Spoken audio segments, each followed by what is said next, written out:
are given some freedom. Okay? Then the living beings are given as much freedom as they deserve. And misuse of that freedom is called. And the Prabhu said, devotees of the Lord do not misuse their freedom. And therefore they are the good sons of the Lord. Others who misuse freedom are put into miseries, destined by the eternal Kala. It's like Prabhupada gives that example of a cow tied to a rope. That is our destiny. Suppose if the cow is tied to a 5 meters rope. 5 meters is its destiny. Okay? So, the living beings are given as much freedom as they deserve. Our freedom is 5 meters or 10 meters. Now, the problem happens when they try to misuse their freedom. Right? We have got a freedom of 10 meters as per our destiny. And if we want to misuse this, we want to go to the 12th meter, we get a so this is like misusing. One way of there can be different ways. This is one way. So what happens? We suffer. Why are we suffering? Because when we are not satisfied with whatever we have got from the Lord as per our destiny, we create dissensions, then the problems. If we are satisfied with whatever abilities, whatever karma I am blessed with, whatever destiny I have, then I'll have no problem in life. Problems are because I am not satisfied. So time is moving everybody, and even when we are sitting now or we are chanting, why we are not able to hear the Hare Krishna Mahamantra, which is so potent that it can liberate us from this material conception. It can lift off time. We are lost in thoughts of past. Right?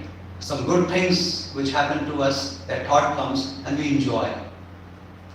And somebody insulted us, so we are carrying the grievances, and it disturbs, it agitates us. How can we do like this? And then we are planning that what I will do to him in the future. Right? Or some goals and aspirations which we have for the future, we start planning about it. So like a pendulum, our mind is always moving in the cycle of past and present. Never getting stopped in the present. If that can be stopped, all our worries can be over. So, past, present and future, greatest controller, helpless in the face of time, and Lord is saying that I am that time. Now in the Bhagavad Gita, does Lord say somewhere that I am time? Kalosmi lokaksham pravritto. 11th chapter, verse number 55. 11th chapter has 55 verses. Let me check. Yeah.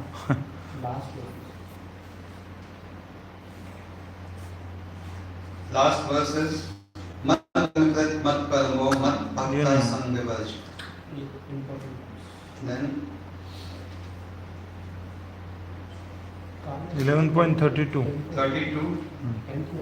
32. So Krishna showed his Virat Rupa to, and after seeing the Virata form of the Lord, Arjun was awestruck. Because though Krishna had spoken about his glories and opulence in the 10th chapter, and though Arjun knew Krishna that he is the Lord, but when he practically demonstrated and Arjun saw and witnessed the form, Arjun's joy had no bounds. And he was wonderstruck to see the beautiful and the fearful features of the Lord. And what does Arjun say? Let us read.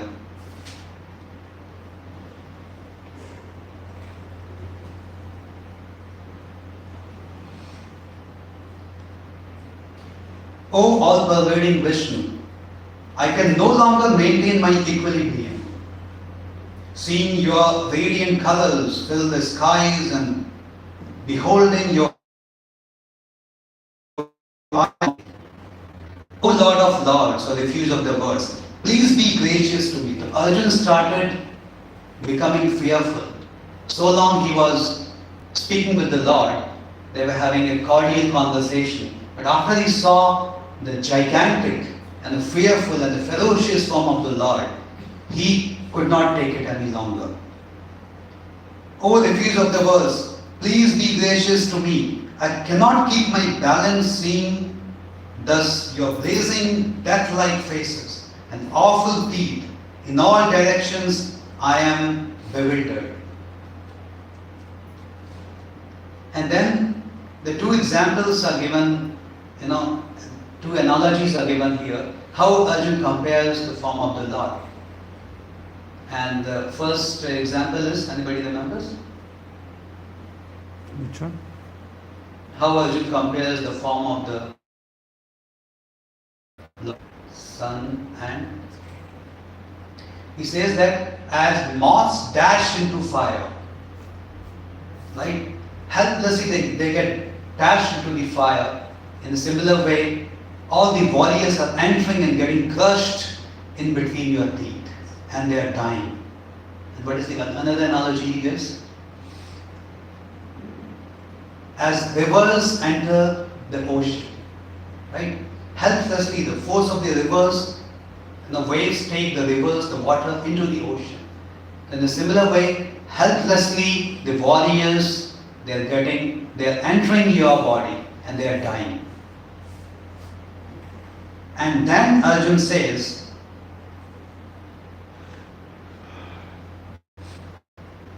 that, O Lord of Lords, so fierce of forms, please tell me who you are.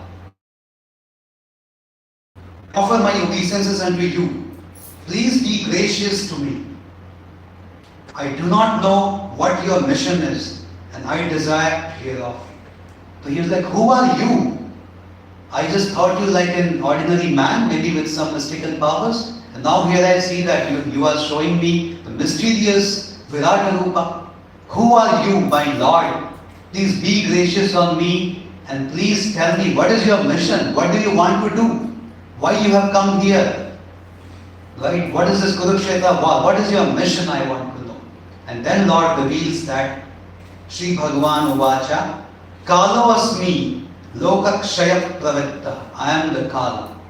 And I've come here to destroy the worlds. Lokan Sammahartum Iha Pravatta. Right? I have come to engage all these people and kill them. Sarve Ye Avashtita Pratyaniksha Yodha. Except from you Pandavas, everybody else will be killed.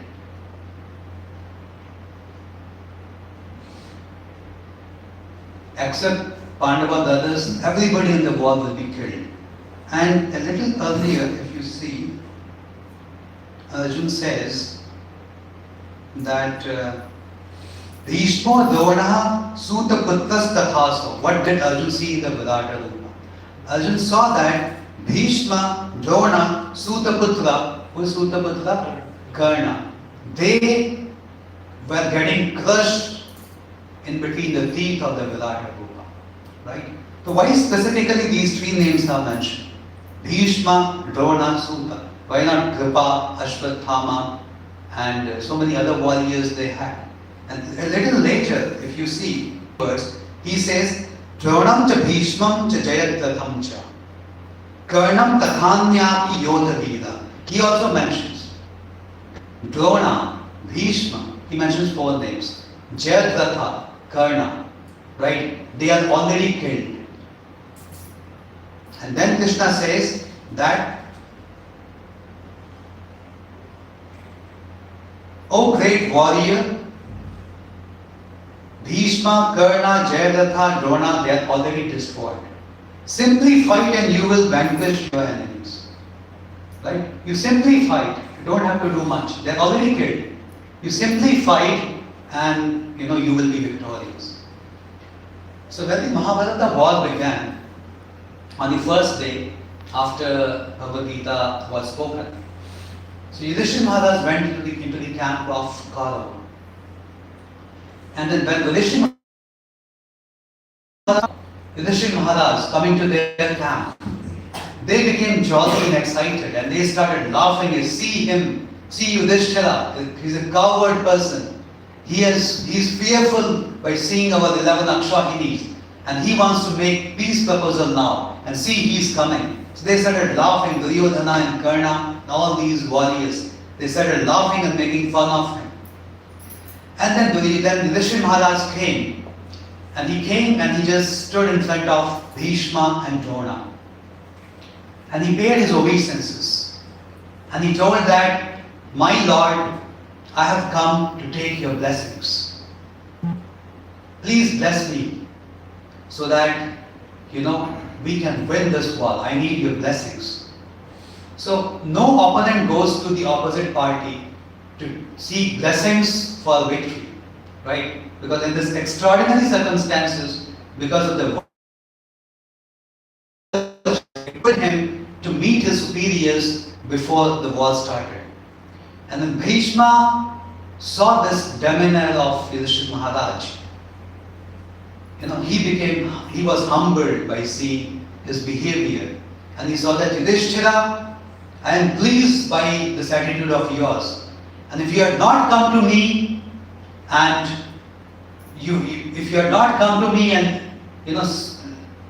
taken blessings from me, then it would be some kind of inauspiciousness for you. And you might not have won the war. But now because you have come, I bless you for your victory. And please ask me for a boon, ask me something. What do you want? Then Yudhishthira Maharaj saw that, O grandsire, so long you will be on the opposite side. I don't see our victory. Right? You are like a valiant, warrior. You have defeated Parashuram. You have fought hundreds of battles and you emerged victorious in all of them. I don't see, we fighting against you and gaining victory in this war. How do we conquer you in the battle? And Yudhishthira Maharaj and Bhishma said, yes, you have asked rightly. You cannot defeat me so long I don't want. But don't worry, I will tell you how I am defeated. At a later point of time, you come and ask me, and I will tell you the secret. And then Yudhishthira turns to Dronacharya, and he seeks his blessings, and he asks, O Acharya, please tell me how you can be defeated. Because he knew who is Dronacharya, who is Kripacharya. Krishna is also saying, Bhishma and Drona are already killed, don't worry. Because they would not have been killed ordinarily. He asked Dronacharya how we can conquer you. And Dronacharya says, yes, so long I raise weapons, I cannot be defeated. But if I hear an unpalatable news by a trustworthy source, then I will put down my weapons, and then you can kill me. So he reveals the secret, right? So long, he was also like a formidable warrior, Dronacharya. He was the one who trained all of them. And so long, and he has that experience. And so long he's fighting, they cannot think of victory. And then Yudhishthira Maharaj pays his obeisances, goes back, and the war starts. So they were like, unconquerable, indefeatable. And that is why even Krishna, in a very extraordinary situation, exceptionally, in a very exceptional way, all of these warriors were defeated. Right? Bhishma fell because Yudhishthira had to tell a lie. Otherwise, he was wreaking havoc in the, Pandava army, Pandava forces. And Yudhishthira, Krishna had to tell on the 10th day when he was fighting and he was unstoppable. And Yudhishthira Maharaj he told Krishna that, my dear Lord, the way grandson is acting, I don't see he can finish war today itself. We don't see how we cannot stand in front of him. Left and right he was shooting arrows and our warriors are not able to face him.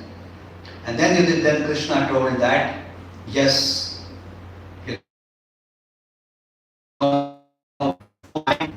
he cannot be defeated. I'm sorry, Dronacharya, he cannot be defeated and you have to tell a lie. And then they had to tell a lie, and that is how Dronacharya was defeated. Even to win against Bhishma Pitama, they had to bring Shikhandi in between. Shikhandi was acting like a shield of Arjuna, and Arjun was shooting behind Shikhandi, and that is how Bhishma fell. And also we know Jayadratha. Jayadratha was also had a boon that day Arjun took a vow. On the 14th day, Arjun took a vow, and today I will kill Jayadratha. Now, if Arjun kills Jayadratha, then Jayadratha had a boon that whoever kills Arjun, whoever kills Jayadratha, that person will die. And then Arjun had taken a vow that so Duryodhana thought either way Arjun will be finished today. Because if he kills Jayadratha, Jayadratha had a boon that whoever kills Jayadratha, that person will die. And if Arjun does not kill Jayadratha, Arjun had taken a vow, he will enter fire. And then we know how Krishna intervened, solar eclipse was created, and finally Krishna shot in such a way that Jayadratha's head fell onto the lap of his father, who was meditating kilometers away. And when his father put his head down, his body, exploded into 100 pieces, and he died. And the fourth one, Karna, he also had fair chances to win against Arjun. And once it happened that he shot an arrow, and which was meant to, even Takshaka also entered that, because Takshaka also entered. It was meant to kill Arjun, right? And Krishna, knowing, understanding that this is the end of Arjun, he just intervened again and he pushed the Ratha 2 feet down, and the arrow just hit his kirita, his crown, and Arjun was saved. So that is how even Karna was killed. Karna had a curse that whenever he would need his weapons, he had a curse of a Brahman that he will not be able to remember the mantras. And actually when Karna was not on his Ratha, he was on the ground. Arjun was not supposed to throw arrow, hit arrow on him. He insulted Draupadi, and this is the right time to kill Karna, and then he was killed. So all of these warriors were killed in an exceptional, in an extraordinary way. And that is how Krishna is mentioning here, that even that they will be killed. Right? Because he is the Kala, and he has decided to finish Pandava forces and then thrown Yudhishthira on the crown. And when Krishna has decided, so that Kala is acting, and it's like a force, and it will listen to only the Lord, and whatever he desires, that will happen. There's another very interesting pastime in Mahabharata, when Pandavas were in the forest, and after Draupadi was kidnapped by Jayadratha, and then Bhima and Arjun, they chased Jayadratha and brought him back in front of Draupadi. And they wanted, and then Draupadi felt pity on him, because the Yudhishthira said that, though he kidnapped you, but after all, he is our relative. And who was Jayadratha? He was the husband of Dushyala, the Duryodhana's sister, right? So he is our relative. He is related with us, and if he is killed, our sister will be living her rest of her life as a widow. So Draupadi also felt pity, and she requested to excuse him. Just after this incident happened, Pandavas saw a Brahmana running towards them, asking for some help.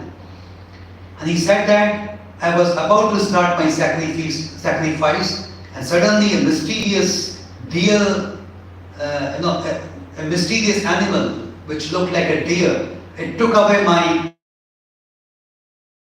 sacrificial wood used for the sacrifice. And they came and they asked for help.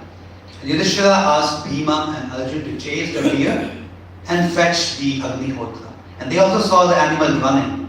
And they started chasing him, and they chased him to a considerable distance. And then to their amazement, the animal disappeared all of a sudden. And they returned back empty-handed, disappointed and dejected. That, it's an insult to a Kshatriya that he's not able to fulfill their promise, a Brahmana's promise, that too.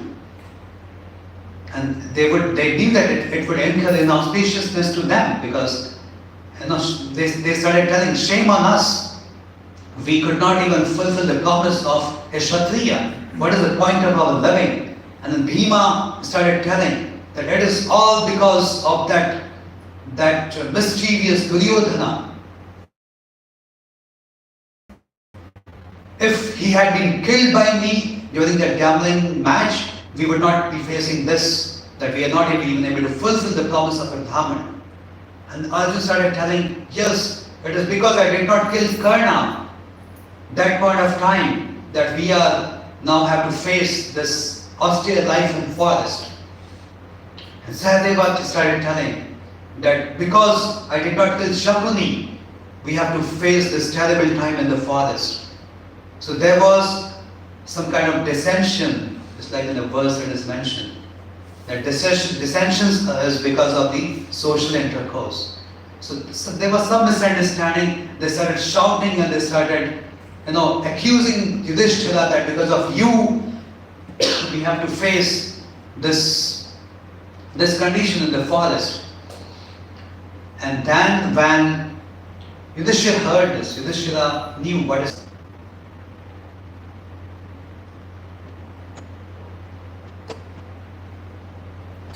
Because they were also tired, and when person becomes tired, the next symptom is he becomes angry.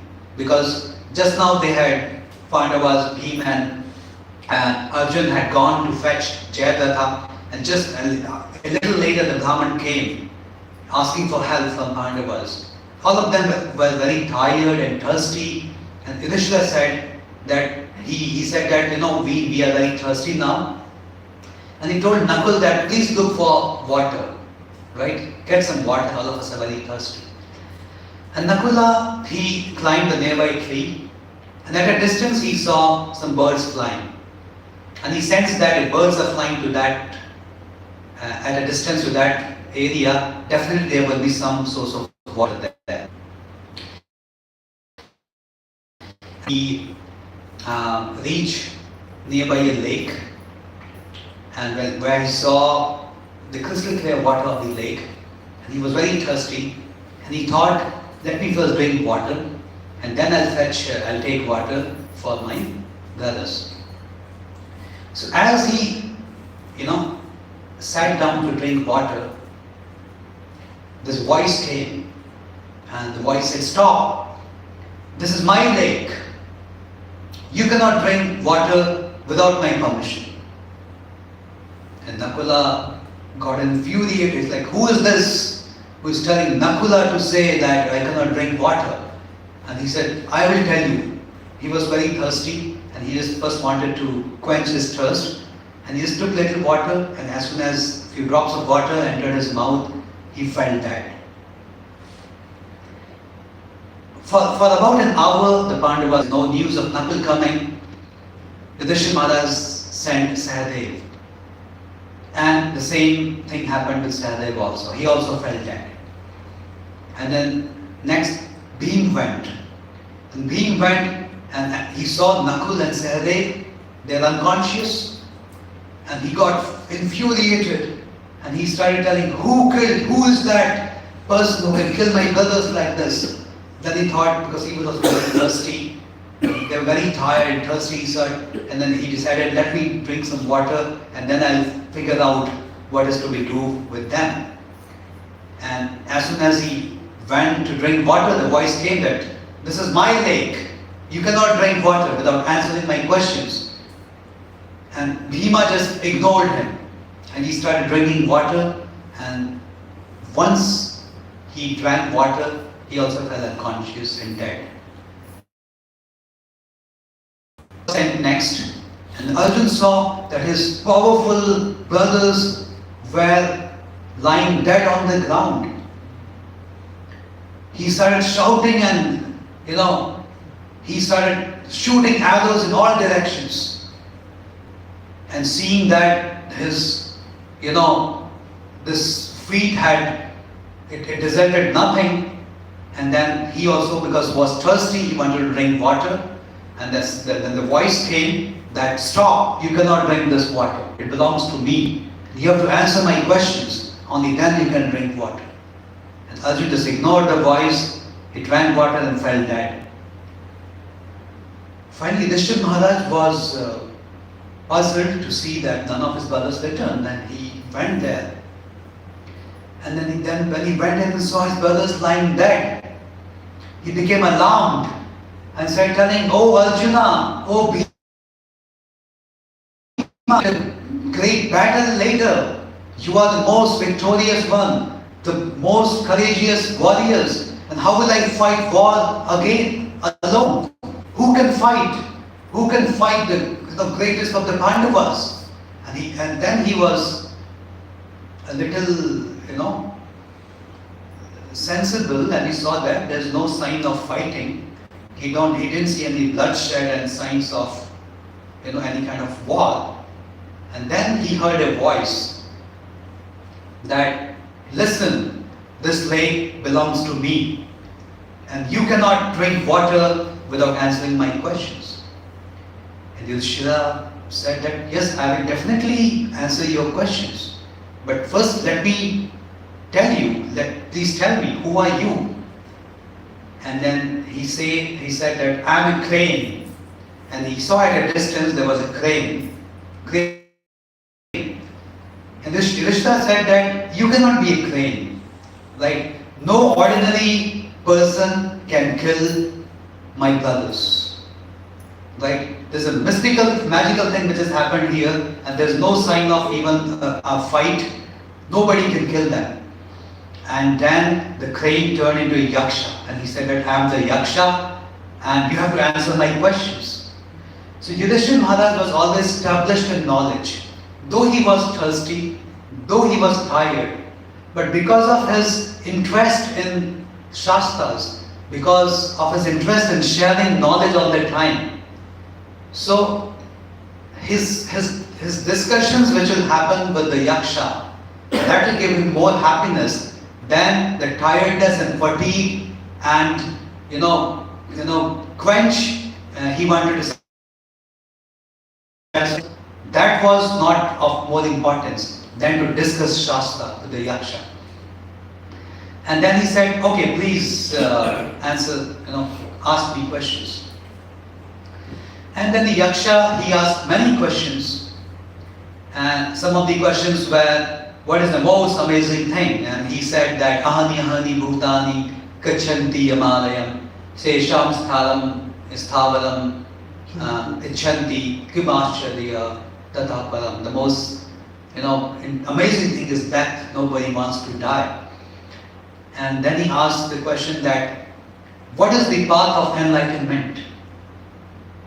And then he quoted the verse that path of enlightenment is, what is that verse? Tarko apatishto shrudayo vibhinna. Right? He said path of enlightenment is not tarka, not logic.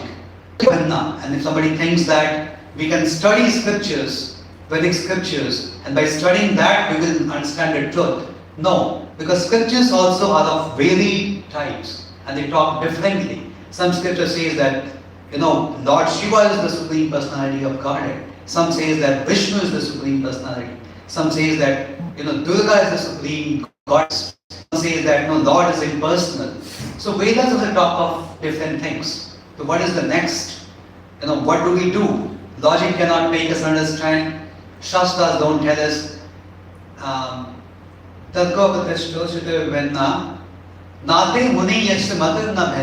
Let us talk to a knowledgeable person, a Muni, and he will tell us what is the truth. But somebody is not called a Muni unless he cuts other Munis. He has a different opinion, a different conclusion. So even with discussion with him,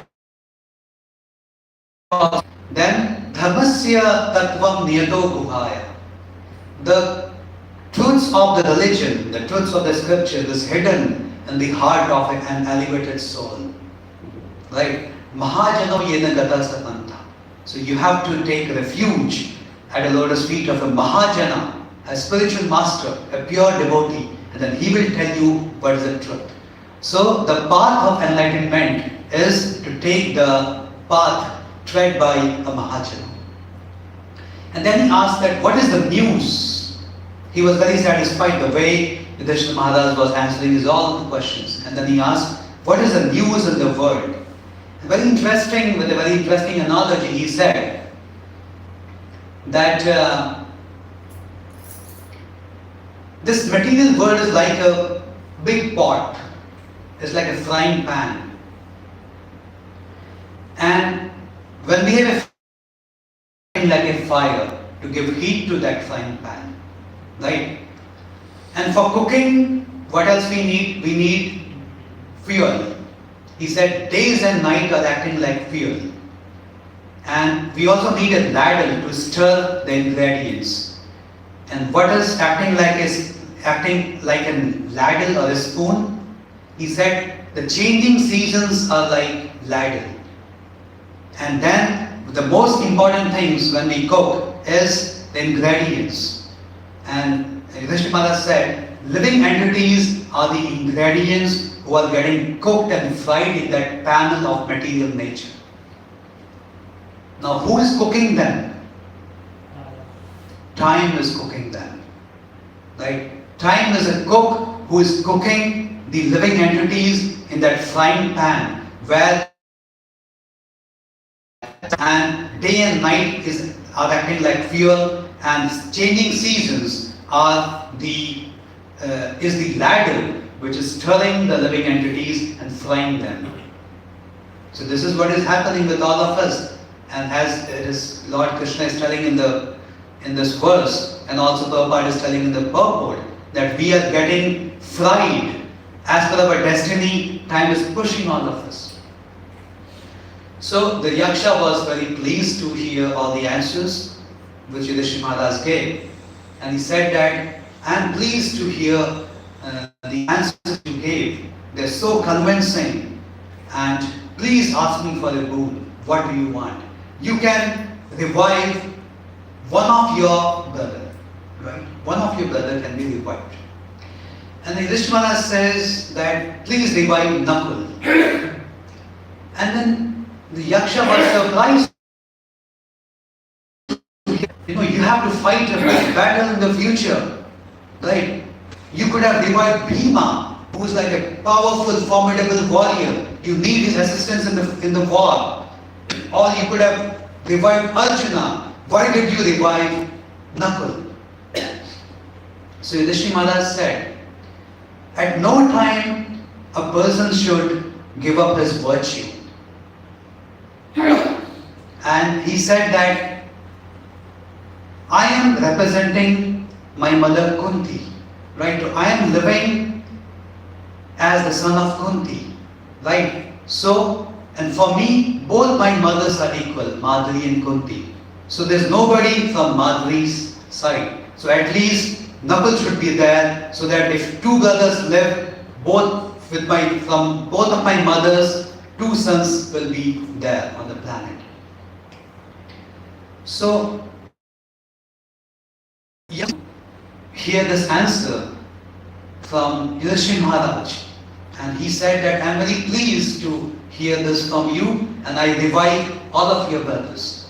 And And then he asked that, please ask me for something else, I want to give you.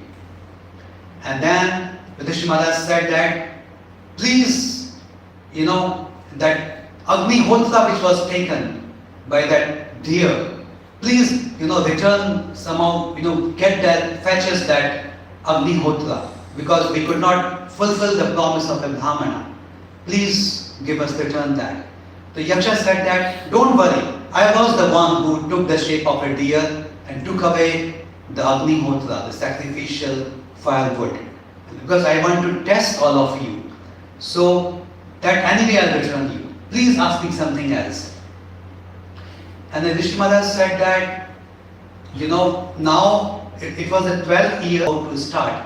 He said that, we have to live incognito. And I am worried that how will we live in incognito, the Pandavas? So please grant us some boon that we are not identified by Kauravas. And he said that, as per destiny, anyway you'll not be identified. Even if you don't take a boon from me, you'll not be identified. Even if you walk on an open market among people, right, without even hiding, you will not be identified. But still I grant you the boon, I bless you that, okay, nobody will be able to identify you. And he suggests them that you please go to Virata and you stay in the Virata, and there you disguise yourself as different personalities in Virata, and that will help you to remain incognito for one full year. And then Yaksha was still not satisfied, and he says, right? So Yudhishthira said that, see, you cannot be Yaksha. Please, who are you? Aren't you the most virtuous Dharmaraj? And then Dharmaraj revealed his identity. He said, yes, I am Dharmaraj, I am your father, and I came to the forest to test all of you. Please ask me for one more boon. And then Yudhishthira Maharaj said that, please grant me a boon that I will not, please free me from these three vices: avarice, folly and anger. Because of these three vices, Vishnu thought that they are in forest. Avarice is like greed, which he saw in Shakuni and Kauravas, who were after their wealth.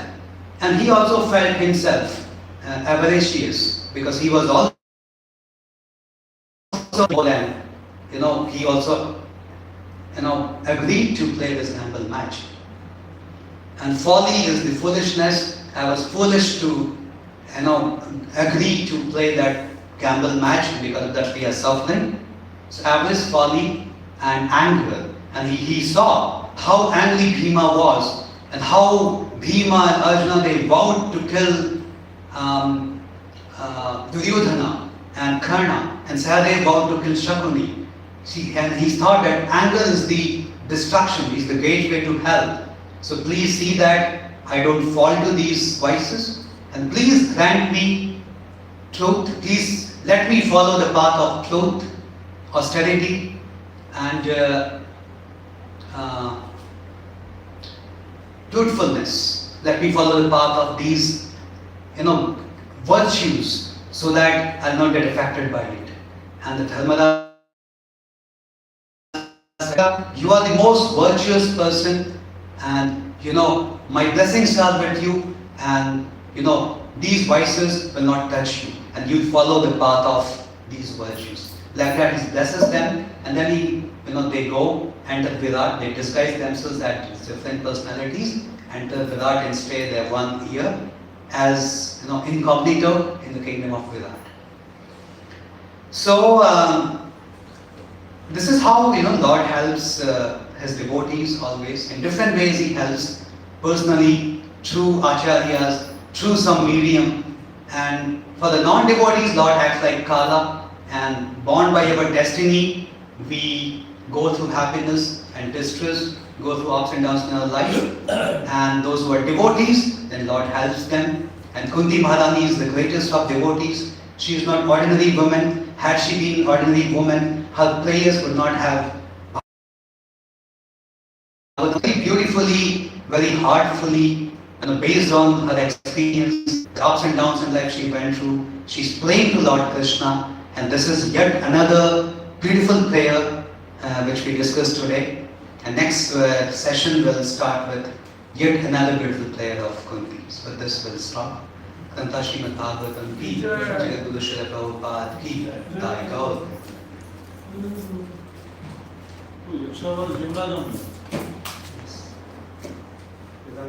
Who is Yaksha actually? Yaksha means what? Yaksha is, these are the demigods, Yakshas, who live in the heavenly planets. Just like we are huh? Kuber's descendants. Just like we have Vidyadharas, Charanas, we have Yaksha.